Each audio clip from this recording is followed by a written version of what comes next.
नमस्कार दोस्तों, मैं प्रकाश प्रजापति। आज हम आपको ट्रू मीडिया के कार्यक्रम में एक मुलाकात में आपको और एक ऐसी शख्सियत से रूबरू करा रहे हैं जो एक लेखक है, वरिष्ठ समाज सेवी है, आध्यात्मिक प्रेमी है और पर्यावरण प्रेमी है।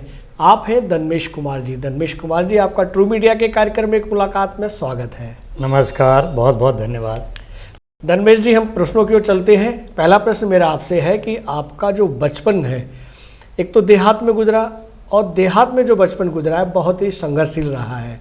हम चाहते हैं कि आप अपने बचपन के किसी एक संस्मरण को हमारे दर्शकों को सुनाएं। वैसे तो ज़िंदगी में कई प्रकार के समझिए यादें होती हैं जी जी, लेकिन जी। एक याद जो है जो मेरे जीवन की अंतिम सांसों तक बहुत ही जुड़ी रहेगी जी। वो ये है कि जब हमने 64-65 में मैट्रिकुलेट का एग्जामिनेशन दिया जी और उसका जब रिजल्ट आया तो क्योंकि 10 किलोमीटर पर स्कूल था, ना उस वक्त कोई इतना मीडिया, ना कोई अखबार, ना कोई टीवी। जी जी जी तो जी, मेरे एक मित्र ने आकर मुझे जब सूचना दी जी कि आज 10वीं का रिजल्ट निकला है और आप स्कूल में टॉपर हो, वाह, तो वो मेरी पोजीशन उस वक्त ऐसी थी कि मैं मजदूरी कर रहा था और सिर पर मेरे तसला था। क्या बात है, ये खबर सुनते ही खुशी से मेरी आंखों के आंसू निकले। क्या बात है, मैं भगवान का बहुत शुक्राना किया, प्रभु ये तेरी कृपा से हो रहा है। वाह। तो वो जब घर जाकर इस समाचार को बताया तो मेरे माता पिता, परिवार के सारे सदस्य बहुत ही खुश हुए। क्या बात है, और इसको मैं कभी जीवन में नहीं भूल सकता। बहुत अच्छे।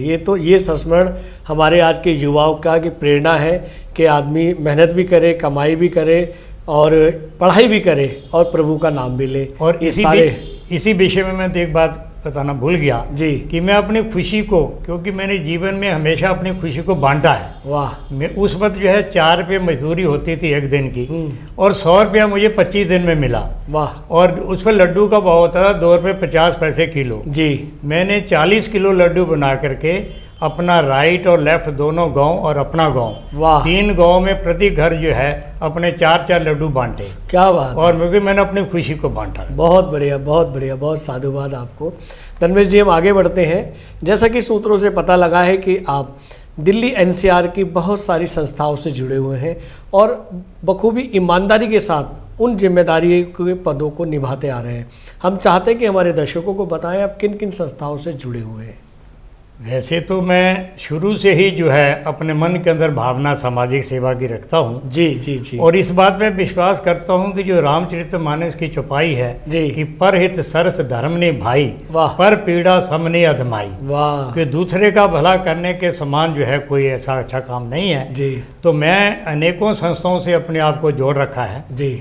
जैसे नारायण सेवा संस्थान उदयपुर में है, वाह, यहाँ पोलियो वालों के ऑपरेशन होते हैं। तो अब तक 19 साल में मेरे प्रयासों से 441 बच्चों का ऑपरेशन हो चुका। वाह वाह वाह, बहुत अच्छा। और उनकी जो सामूहिक शादियाँ होती हैं जी, उसके लिए लोगों से कन्यादान का भी लेकर के अलग से उन्हें भेजता हूँ। तो ये प्रभु कृपा से हो रहा है। नारायण सेवा के अलावा हमारी दिल्ली केशवपुरम में एक एल्डरली पीपल फार्म वरिष्ठ नागरिकों की है। जी जी, उसका मैं एग्जीक्यूटिव मेंबर हूँ। अन्य पोस्टों पर भी पास्ट में काम कर चुका हूँ। जी।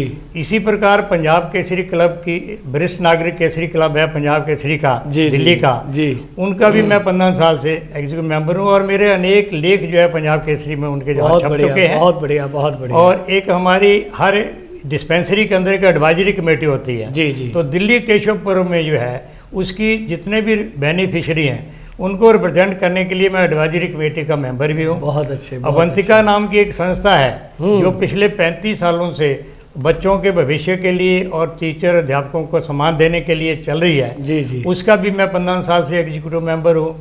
और हमारे डाकखाने के अंदर एक पोस्ट फार्म होता है, उसकी भी मुझे बुलाया जाता है अपनी विचार प्रकट करने के लिए। जी जी जी। और एक हमारी साइंस क्लब है, वो हर वर्ष 4 बच्चियों की शादी कराते हैं, उसमें भी मेरा योगदान रहता है। क्या बात है, बहुत सारी संस्थाओं के साथ आप जुड़े। और सन्नकारी मिशन से तो 48 साल से जुड़ा हूँ। क्या बात है, क्या बात है। वो मेरी एक वहाँ पर भी जो है समय समय पर जो है जो भी मेरे लायक सेवा होती है। धनमेश जी, मैं यहाँ आपने जो नारायणी सेवा संस्थान उदयपुर का जिक्र किया और उसमें आपने 481 बच्चों को 441 बच्चों को आपने स्वस्थ किया है। ये जो हमारा पोलियो से जुड़े हुए ऑपरेशन कराए हैं, क्या उसमें आपने ये सारे निःशुल्क कराए हैं या पैसे लेकर आए हैं? और ऐसा करने से आपको क्या फील होता है? नारायण सेवा में 441 में मेरे अपने परिवार के 10 हैं और 431 लोगों से पैसे लेकर वहाँ भेजता हूँ। अच्छा। एक बच्चे को ऑपरेशन का 5,000 का होता है। इस प्रकार जिसका जितना ध्यान हो वो उतने जब पैसे देते हैं मैं वहाँ भेज देता हूँ। वाह। और मैं कोई भी काम जब ऐसा करता हूँ तो जो इंटरनल हैप्पीनेस है, आत्मिक संतुष्टि जो है वो शब्दों में बयान नहीं हो सकती। क्या बात है। मुझे बहुत प्रसन्नता होती है जिस दिन किसी बच्चे का पैसा मैं भेज करके वहाँ उदय पर भेजता हूँ तो बहुत ही मुझे प्रसन्न होता है। बहुत अच्छे, बहुत अच्छे, बहुत। आप तो युवाओं के प्रेरणा स्रोत हैं धर्मेश जी। हम आगे बढ़ते हैं। जैसा कि हमने आपको बताया, लोगों को बताया कि आप एक पर्यावरण प्रेमी भी हैं, तो पर्यावरण प्रेम के साथ में आपका क्या संबंध है, कैसे आप पर्यावरण प्रेमी बने, ये भी हमारे दर्शकों को बताएं। मैंने चतुर्थ श्रेणी की कक्षा में पढ़ा था जी कि पौधे जो है इसको लगाने से हमें जो है जितना पुण्य मिलता है जी, वो और जितने भी काम कर लें, क्योंकि वहाँ हमने ऐसा पढ़ा था कि अगर जो है 10 जो है कुएं लगाए जाएं उसकी जगह एक झील बनाई जाए उसके बराबर पुण्य मिलता है। अगर 10 झीलें बनाकर 10 बच्चे पैदा किए जाएं तो उसके 10 बच्चे की पालना करने के बराबर अगर एक पेड़ लगाकर उसकी रक्षा की जाए, क्या बात तो है। वहीं चौथी क्लास से मुझे पर्यावरण का इन्वायरमेंट मिला। वाह। और इस प्रोत्साहन के साथ मैं अपने घर पर भी सैकड़ों ऊपर पौधे लगा रखे हैं। अच्छा। नीचे गार्डन है, वहाँ भी मैं अपना पूरा योगदान देता हूँ। क्या बात है। और अपने हाथ से उनको जो है उनको सराहता हूँ। बहुत अच्छा। खाद देना है, गोडी करनी है। बहुत अच्छे। और मुझे बहुत खुशी होती है क्योंकि अगर ये हमारे पर्यावरण शुद्ध है तो हमारा जीवन जो है स्वस्थ रहेगा। बिल्कुल बिल्कुल बिल्कुल। आपने पर्यावरण के बारे में बताया, समाज सेवा के बारे में बताया और अन्य जानकारियाँ भी आपने दी, लेकिन अब बचता है कि आपका आध्यात्मिक प्रेम। हम चाहेंगे कि हमारे दर्शकों को आप अपने आध्यात्मिक प्रेम के बारे में भी जानकारी दें। वैसे तो मैं बचपन से जो है आध्यात्मिक बात की तरफ मेरा रुझाव रहा है। जी जी। और मैंने जीवन में कोई भी जो मुझे मालूम है ये कल्पना के आधार पर नावल लिखा गया है, जी जी, कभी मैंने उसको नहीं पढ़ा। मैंने हमेशा साहित्य वो पढ़ा जिसके बारे में सुन रखा है कि जैसे भगत सिंह जी हुए या दूसरे देशभक्तों के बारे में, हकीकत राय जी के बारे में, जितने भी तमाम महापुरुष हुए उनकी जीवनियाँ पढ़ने में मेरे को इंटरेस्ट रहा है जी। और 26 जून 1974 से मैं स्वनिर्णयकारी मिशन जो विश्व विख्यात संस्था है, और उसके भी अनेकों काम आज सारा संसार जानता है। बिल्कुल, बिल्कुल। कि मिशन जो है कितना कुछ कर रहा है ब्लड डोनेशन के रूप में। हमारे बाबा हरदेव सिंह जी महाराज का जन्मदिन 23 फरवरी को आता है जी। उनके आदेशानुसार उनके अनुयायी जन्म उसी प्रकार मनाते हैं। उन्होंने आदेश दिया था कि मेरे जन्मदिन पर आपने ज़्यादा से ज़्यादा पौधे लगाने हैं और चारों तरफ सफाई करनी है। तो जितने अनुयायी हैं वो अपनी स्वेच्छा से जिस दोनों काम बड़ी किए जा रहे हैं जिसका समाज को, देश को बहुत बेनिफिट होता है। एक उन्होंने नारा भी दिया था अपने जन्मदिन को मनाने के लिए।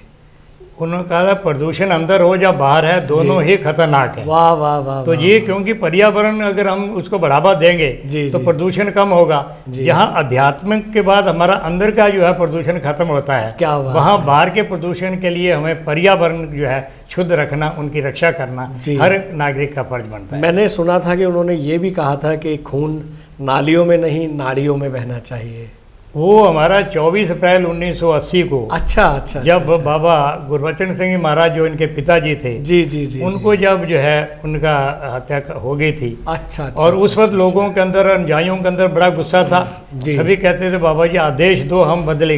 बाबा जी ने कहा, ऐसा उपदेश दिया पहली 27 अप्रैल 1980 को जब गद्दी पर बैठाया। उन्होंने ये संदेश दिया कि जो बदले की भावना रखेगा वो मेरा अनुयायी नहीं है। हमने खून जो है नालियों में नहीं बहाना, नाड़ियों में बहाना। बहुत अच्छा। तभी से जो है निरंकारी मिशन ब्लड डोनेशन को अहमियत देता है जी। और बाबा जी ने अपने हाथों से जो है बम्बे में ब्लड डोनेशन कैंप भी, वहाँ पर हॉस्पिटल बना हुआ है बम्बे के अंदर। जी। और महाराष्ट्र गवर्नमेंट हमेशा हमारे मिशन को जो है ट्रॉफी देती है क्योंकि सबसे ज़्यादा कंट्रीब्यूशन ब्लड डोनेशन का निरंकारी मिशन के द्वारा किया जा रहा है। जी पूरे देश में नहीं, पूरे संसार विश्व में जहाँ भी इनके अनुयायी है सब वॉलंटरली अपने ब्लड डोनेशन। जी धर्मेश जी, हम आगे चलते हैं। जैसा आपने कहा कि आप साहित्य प्रेमी भी हैं, लेकिन मैंने दर्शकों को बताया कि आप एक लेखक भी हैं।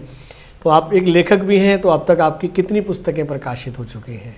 मेरे को लिखने की आदत तो थोड़ा बचपन से थी लेकिन जिस वक्त सर्विस में आ गए थोड़ी रुचि और बढ़ी जी। हमारे क्योंकि मैं भारतीय डाक विभाग में ही 41 साल 10 महीने 15 दिन कार्य किया जी। और इस समय में हमारी एक डाक पत्रिका निकलती थी, समय पर छोटे छोटे लेख मेरे उसमें भी छपते थे जी। उसके बाद जो है मैंने जब रिटायर हुआ तो एक पुस्तक मैंने निकाली, उसका टाइटल जो है मेरे साथी ने, जिसने भी लिखा, मिस्टर अदरीश ने, मोहम्मद अदरीश ने, उसने टाइटल चुना। उसका टाइटल रखा मेरा कर्म मेरा धर्म। वाह। वो पुस्तक जो है हमारी अप्रैल 2008 में रिलीज़ हुई थी और उसके बाद मेरे अन्य लेखों को जो है मैंने इकट्ठा करके 21 मार्च 2021 को श्रीमती किरण चोपड़ा, जो पंजाब केसरी की डायरेक्टर हैं जी, उनके शुभ हाथों से इसका विमोचन हुआ, जिस पुस्तक का नाम है मैं अपना अमलताज के खिले फूल। वाह वाह वाह। अब कईयों ने इस बात को कहा कि टाइटल जो है अंदर कहीं मिलता नहीं, क्योंकि जनरली पुस्तक के टाइटल का अंदर कहीं रेफरेंस मिलता है जी। तो मेरे संपादकीय रघुनंदन शर्मा जी जो 24 अगस्त को ब्रह्मलीन हो गए, मैंने उनसे पूछा कि आपने टाइटल तो दे दिया, मैं इसका क्या जवाब दूं? कहते जिस प्रकार अमलताज जो है वो आयुर्वेदिक नजरिए से उसका बहुत गुणी है जी, इसी प्रकार आपके जितने लेख हैं वो अमलताज की तरह इनके गुणी लेख हैं सारे। वाह वाह वाह वाह वाह। तो इनको जो है मेरे को बहुत अच्छी फीडबैक आई सभी तरफ से। बहुत बढ़िया बहुत बढ़िया। धनवेश जी, हम जो है जैसा कि बचपन के संघर्ष की बात की हमने दर्शकों के सामने, लेकिन आपकी बातचीत से मुझे लगता है कि आपका अब तक का जीवन और आज भी बहुत संघर्ष करते हैं, अपने लिए नहीं दूसरों के लिए संघर्ष करते हैं। तो मैं आपसे ये जानकारी लेना चाहूँगा कि भारत की युवा पीढ़ी को आप क्या संदेश देना चाहते हैं? आज की भारत की युवा पीढ़ी को मेरा सबसे पहला संदेश तो ये है जी कि अगर कोई भी अपने सामान्य ज्ञान को बढ़ाना चाहता है जी, तो उसको केवल प्रिंट मीडिया को ही अपनाना चाहिए, क्योंकि आज का युवा जो है केवल अपना सोशल मीडिया पर डिपेंड हो गया है जी। सोशल मीडिया से उतना विस्तृत जानकारी नहीं मिलती जितना हमें प्रिंट मीडिया से। बहुत अच्छे। तो युवा पीढ़ी को संदेश है कि वो प्रिंट मीडिया से भी लगाव रखें और अच्छी पुस्तकें पढ़ें, क्योंकि मैंने जैसे पहले बताया कि मैंने जिंदगी में काल्पनिक कहानी कभी नहीं पढ़ी जी, जिसके अंदर कोई सच्चाई है या हमें शिक्षा मिल रही है जी जी, उसी साहित्य को मैंने अध्ययन किया। बहुत अच्छे। तो युवा जो है वो हमेशा एक संदेश जो मैं युवाओं को हमेशा देता हूँ वो ये है कि सकारात्मक सोच के साथ रचनात्मक कार्य करते जाओ। वाह वाह। और कार्य में आपकी परहित की भावना होना चाहिए, निस्वार्थ भावना। वाह वाह वाह वाह वाह। ये मेरा मोटो है जिसको मैं फॉलो करता हूँ, यही दूसरों को संदेश देता हूँ। धनवेश जी, चलते चलते एक अंतिम प्रश्न और आपसे करना चाहते हैं। जैसे कि हमारा भारतवर्ष, भारत देश अपना 75वां अमृत महोत्सव मना रहा है, सूत्रों से पता चला है कि जल्द ही आपके जीवन का भी अमृत महोत्सव है। उस अमृत महोत्सव की आप क्या तैयारियां कर रहे हैं? क्या जोश के साथ, उम्मीद के साथ क्या कार्यक्रम है, क्या प्रोग्राम है? मैं आने वाले 12 मार्च को जो है अपने 75 साल जीवन के पूरे कर लूँगा। बधाइयाँ बधाइयाँ। ट्रू मीडिया परिवार की ओर से अग्रिम शुभकामनाएं। धन्यवाद, बहुत बहुत धन्यवाद। और ये जो है कैसे मनाना है जी, ये तो मेरे जितने भी शुभ चिंतक हैं, परिवार वाले हैं, उन्होंने जैसे प्लानिंग बनाएंगे उनकी खुशी में ही मैं खुशी हूँ। वाह वाह वाह। क्योंकि मेरा हर बात में सहयोग रहेगा। वाह वाह। वो जैसा भी मनाने चाहेंगे मैं हर प्रकार से उनकी सहायता करूंगा जी, और बड़े हर्षोल्लास के साथ। क्या? क्योंकि जैसे भारतवर्ष ने जो है अपना आज़ादी का अमृत महोत्सव मनाया जी जी, इसी प्रकार मेरा सौभाग्य है कि इसी दौरान मेरे जीवन का भी अमृत महोत्सव इसी दौरान आया है, और इसको बहुत ही खुशी और उमंग के साथ हम सब मित्रों के साथ, रिश्तेदारों के साथ, घर वालों के साथ मिलकर मनाएंगे। बहुत बढ़िया बहुत बढ़िया। धनवेश जी, आपने ट्रू मीडिया के कार्यक्रम में एक मुलाकात में अपना बेशकीमती समय दिया, उसके लिए बहुत बहुत धन्यवाद। आपका भी बहुत बहुत धन्यवाद, मुझे आपने इस लायक समझा। धन्यवाद। अगर आप ये वीडियो YouTube पर देख रहे हैं तो हमारे चैनल को सब्सक्राइब करें और बेल आइकन को दबाना ना भूलें। अगर आप Facebook पर ये वीडियो देख रहे हैं तो हमारे पेज को लाइक करें।